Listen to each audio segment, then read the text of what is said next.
மீண்டும் நாடு முடக்கப்படுகின்றதா? வெளியாகியுள்ள தகவல்.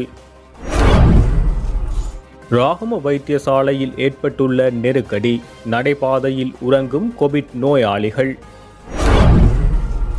இலங்கையில் வாழ்க்கை செலவு 21 வீதத்தினால் உயர்வு. தடுப்பூசி அட்டை வைத்திருப்பது அவசியம், யாழ் அரசாங்க அதிபர் விடுத்துள்ள கோரிக்கை. அரிசி விலை உயர்வுக்காக பதுக்கப்படும் நெல்கள் அரசுடைமையாக்கப்படும், பந்துல குணவர்த்தன தெரிவிப்பு. நாடு முழுவதும் எரிவாயு தட்டுப்பாடு, மக்கள் அவதி.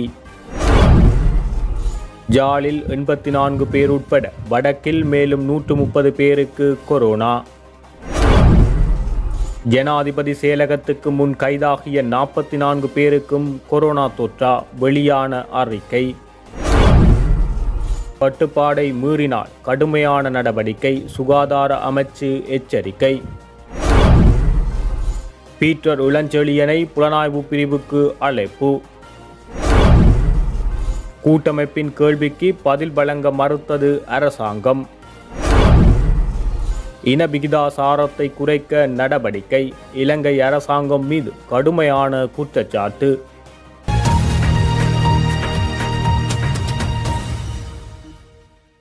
வடக்கு கிழக்கு மக்களின் இன விகிதாசாரத்தை குறைக்கும் நடவடிக்கைகளில் ஈடுபட்டு வரும் இலங்கை அரசாங்கம் 13ஆம் திருத்த சட்டத்தை மீறும் வகையில் செயற்படுவதாக தமிழ் தேசிய கூட்டமைப்பின் பாராளுமன்ற உறுப்பினர் சார்ஸ் நிர்மலநாதன் குற்றம் சாட்டியுள்ளார். இலங்கை பாராளுமன்றத்தில் நேற்று உரை நிகழ்த்திய அவர், பயங்கரவாத தடை சட்டத்துக்கு அஞ்சி வெளிநாடுகளில் அகதிகளாக வாழும் மக்கள் தாயகம் திரும்பாமல் இருப்பதே யாழ் தேர்தல் தொகுதியில் வாக்காளர் எண்ணிக்கை குறைந்தமைக்கு காரணம் என சுட்டிக்காட்டியுள்ளார். தொடர்ந்தும் கருத்து வெளியிடுகையில், முல்லைத்தீவு வட்டுவாகல் பகுதியில் தமிழ் மக்களின் காணிகளை அபகரிப்பதன் மூலம் எதிர்காலத்தில் அங்கும் சிங்கள குடியேற்றங்களை மேற்கொள்வதே அரசாங்கத்தின் பிரதான நோக்கம் என குற்றம் சாட்டியுள்ளார். முல்லைத்தீவு உட்பட தமிழர் தாயக பூமியில் இலங்கை அரச படையினர் பல்வேறு விவசாய பண்ணைகளை நடாத்தி வருவதை அரசாங்கம் பகிரங்கமாக ஏற்றுக்கொண்டுள்ளது. கண்டி உள்ளிட்ட பிரதேசங்களில் விவசாய திணைக்களங்களை அரச ஊழியர்களை கொண்டு இயக்குவது போல் ஏன் தமிழர் பிரதேசங்களில் இயக்க முடியாது என தமிழ் தேசிய கூட்டமைப்பு எழுப்பிய கேள்விக்கு பதிலளிக்கையில் இலங்கை அரசாங்கம் மறுத்துள்ளது. தமிழர் தாயக பிரதேசங்களில் இலங்கை அரச படையினால் பல்வேறு விவசாய பண்ணைகள் நடாத்தி வருகின்றமை குறித்து இலங்கை பாராளுமன்றத்தில் தமிழ் தேசிய கூட்டமைப்பு நேற்று கேள்வி எழுப்பியது. வடக்கு மாகாணத்தில் சிவில் பாதுகாப்பு படைகளின் கீழ் இயங்கும் விவசாய பண்ணைகள் குறித்து தமிழ் தேசிய கூட்டமைப்பின் யாழ் மாவட்ட பாராளுமன்ற உறுப்பினர் ஸ்ரீதரன் கேள்வி எழுப்பினார். குறிப்பாக கண்டி, குண்டசாலை உள்ளிட்ட பிரதேசங்களில் இவ்வாறான விவசாய பண்ணைகள் விவசாய திணைக்களமே நிர்வகித்து வருகின்ற நிலையில் ஏன் வடமாகாணத்தில் மாத்திரம் இலங்கை படையினரை ஈடுபடுத்துகிறீர்கள் என வினவினார்.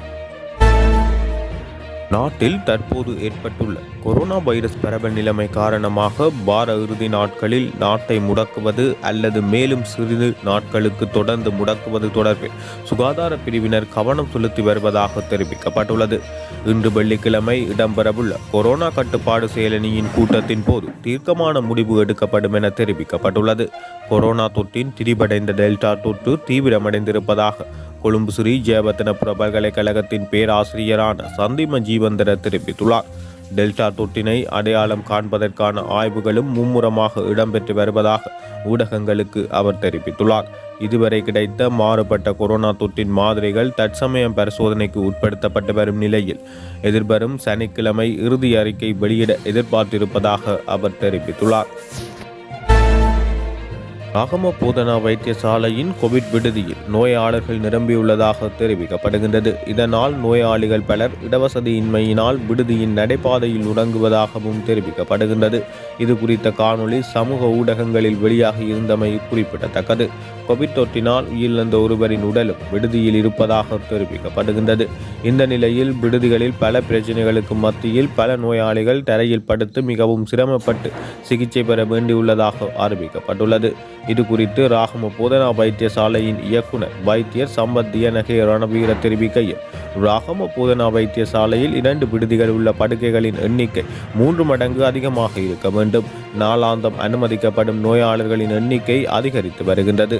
தற்போது 236 படுக்கைகளுடன் 10 விடுதிகள் வைத்தியசாலையின் தீவிரத்தை கட்டுப்படுத்துவதற்காக பராமரிக்கப்பட்டு வருகின்றது. தற்போது ராகம கந்தனாவில் உள்ள கோவிட் மையத்தில் 1020 நோயாளிகள் சிகிச்சை பெற்று வருகின்றனர். கோவிட் நோயாளிகளுக்கான மற்றுமொரு 28 படுக்கைகள் கொண்ட விடுதி ராகம போதனா வைத்தியசாலையில் இந்த வாரம் திறக்கப்படும் என தெரிவித்துள்ளார். வைத்தியர்கள் உட்பட அனைத்து ஊழியர்களும் தற்போது மிகுந்த அர்ப்பணிப்புடன் பணியாற்றி வருவதாகவும் 2 பணியாளர்கள் உட்பட 10 செவிலியர்கள் கோவிட் தொற்றினால் பாதிக்கப்பட்டுள்ளதாகவும் அவர் தெரிவித்துள்ளமை குறிப்பிடத்தக்கது.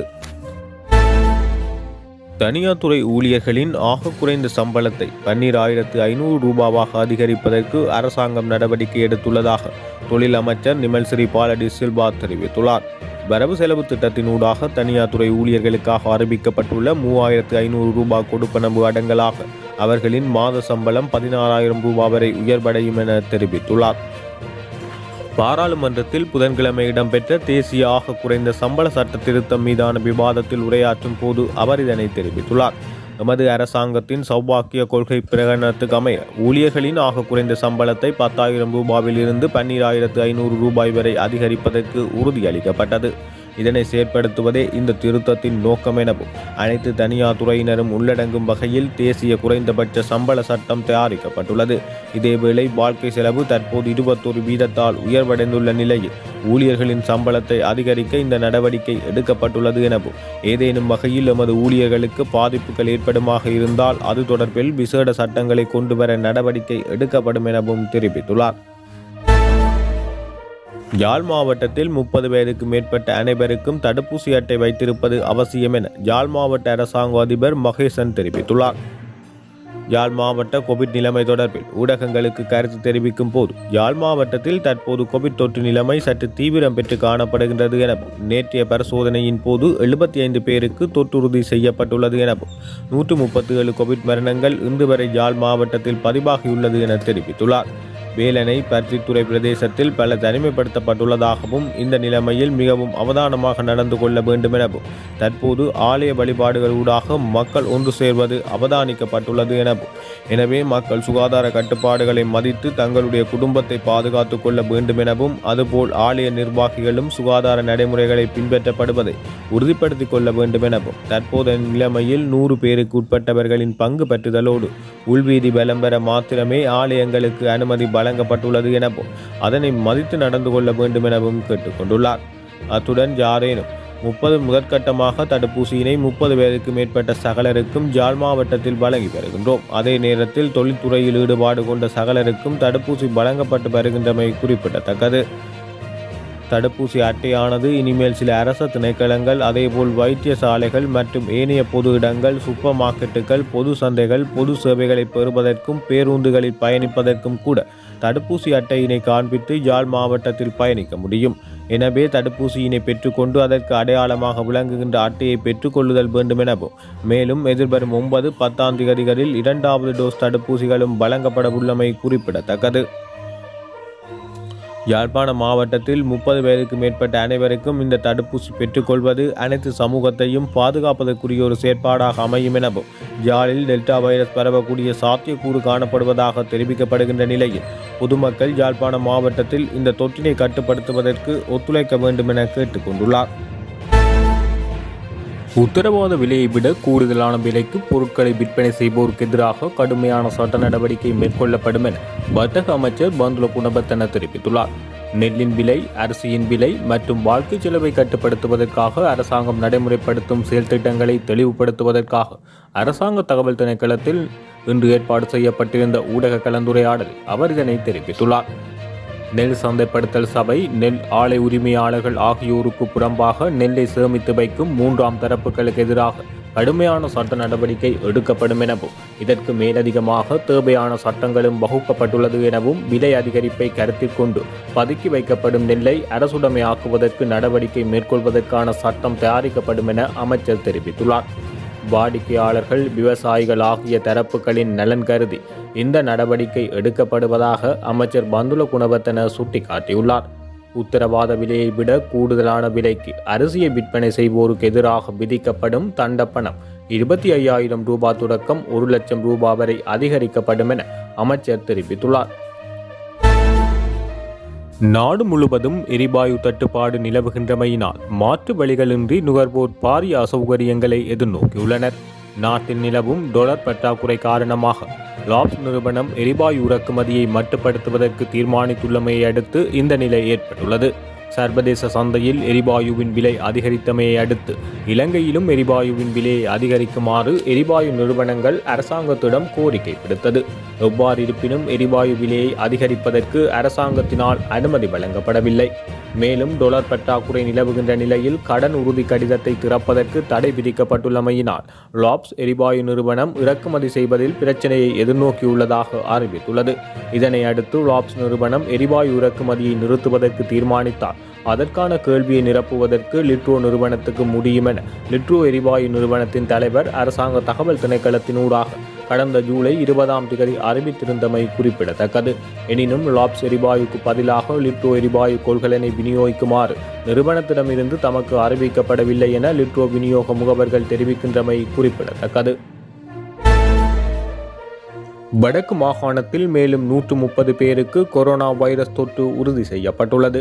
யாழ் பல்கலைக்கழக ஆய்வுக்கூடம், யாழ் போதனா வைத்தியசாலை ஆய்வுக்கூடம் என்பனவற்றில் நேற்று மேற்கொள்ளப்பட்ட PCR பரிசோதனையில் குறித்த தொற்றாளர்கள் அடையாளம் காணப்பட்டுள்ளனர். அதற்கமைய யாழ் மாவட்டத்தில் 84 பேருக்கும் மொத்தமாக வடக்கு மாகாணத்தில் 130 பேர் கொரோனா தொற்றினால் நேற்றைய தினம் பாதிக்கப்பட்டுள்ளனர். நாட்டில் நிலவும் கொரோனா நிலைமை கட்டுப்பாடை மீறினால் உரிய நேரத்தில் கடுமையான நடவடிக்கைகள் எடுக்கப்படும் என பிரதி சுகாதார சேவைகள் பணிப்பாளர் நாயகம் விசேட வைத்திய நிபுணர் கேமந்த ஹேரத் தெரிவித்துள்ளார். நாட்டில் பயண கட்டுப்பாடுகளை விதிப்பது தொடர்பில் அரசால் முடிவு செய்யப்படும். சுகாதார அதிகாரிகள் நிலைமையை அவ்வப்போது மதிப்பாய்வு செய்த பிறகு பொருத்தமான நடவடிக்கைகள் எடுக்கப்படும். நாடு தற்போது கொரோனா சூழ்நிலையை எதிர்கொண்டுள்ள அதேவேளை பொருளாதாரம் மற்றும் சமூக அம்சங்களை சமநிலையாக அரசு பேணி வருகின்றது. எனினும் கட்டுப்பாடுகள் கடுமையாக்கப்பட வேண்டும் அல்லது நாடு முடக்கப்பட வேண்டும் என்று அதிகாரிகள் உணர்ந்தால் தயக்கமின்றி உரிய நடவடிக்கைகள் எடுக்கப்படும். அத்தோடு மீண்டும் அறிவிக்கும் வரை பொதுமக்கள் சுகாதார வழிகாட்டுதல்கள் மற்றும் நடைமுறைகளை கண்டிப்பாக பின்பற்ற வேண்டும் என தெரிவித்துள்ளார். ஜனாதிபதி செயலகத்துக்கு முன்பாக ஆர்ப்பாட்டத்தில் ஈடுபட்ட நிலையில் கைதான 16 பெண்கள் உட்பட 44 பேரினதும் கொரோனா பரிசோதனை முடிவுகள் வெளியாகியுள்ளது. இதன்படி அவர்களில் எவருக்கும் கொரோனா தொற்று உறுதியாகவில்லை என போலீஸ் ஊடக பேச்சாளர் சிரேஷ்ட பிரதி போலீஸ் மாதிபர் அஜித் ரோஹன தெரிவித்துள்ளார். இதனை அடுத்து கைதாகிய 44 பேரையும் நீதிமன்றத்தில் இன்று முன்னிலைப்படுத்த நடவடிக்கை எடுக்கப்பட்டுள்ளது. கொத்தலாவல பாதுகாப்பு பல்கலைக்கழக சட்டமூலத்தை ரத்து செய்தல், வேதன முரண்பாடு உள்ளிட்ட கோரிக்கைகளை முன்னிறுத்தி ஆசிரியர்கள் அதிபர்கள் நேற்று ஆர்ப்பாட்டத்தில் ஈடுபட்டிருந்தனர். இதன்போது தனிமைப்படுத்தல் விதிகளை மீறிய 16 பெண்கள் உட்பட 44 பேர் கைது செய்யப்பட்டமை குறிப்பிடத்தக்கது. இலங்கை தமிழரசு கட்சியின் முல்லைத்தீவு மாவட்ட மத்திய செயற்குழு உறுப்பினரும் சமூக செயற்பாட்டாளருமாகிய பீட்டர் இளஞ்செழியனை கிளிநொச்சி தீவிரவாத ஒடுக்குமுறை மற்றும் புலனாய்வு பிரிவுக்கு விசாரணைக்கு வருமாறு அழைப்பு விடுக்கப்பட்டுள்ளது. இன்று முல்லைத்தீவு மணற்குடியிருப்பில் அமைந்துள்ள அவருடைய வீட்டுக்கு சிவில் உடையில் வருகை தந்த போலீசார் என தன்னை குறிப்பிட்டு கிளிநொச்சியில் அமைந்துள்ள தீவிரவாத ஒடுக்குமுறை மற்றும் புலனாய்வு பிரிவுக்கு செல்லுமாறு குறித்த கடிதத்தை கையளித்து சென்றுள்ளனர். குறித்த கடிதத்தில் பீட்டர் இளஞ்செழியனை 6ஆம் திகதியன்று காலை 11 மணிக்கு கிளிநொச்சி தீவிரவாத ஒடுக்குமுறை மற்றும் புலனாய்வு பிரிவினால் மேற்கொள்ளப்படும் விசாரணையில் வாக்குமூலம் ஒன்றினை பெறுவதற்காக வருகை தருமாறு குறிப்பிடப்பட்டுள்ளது.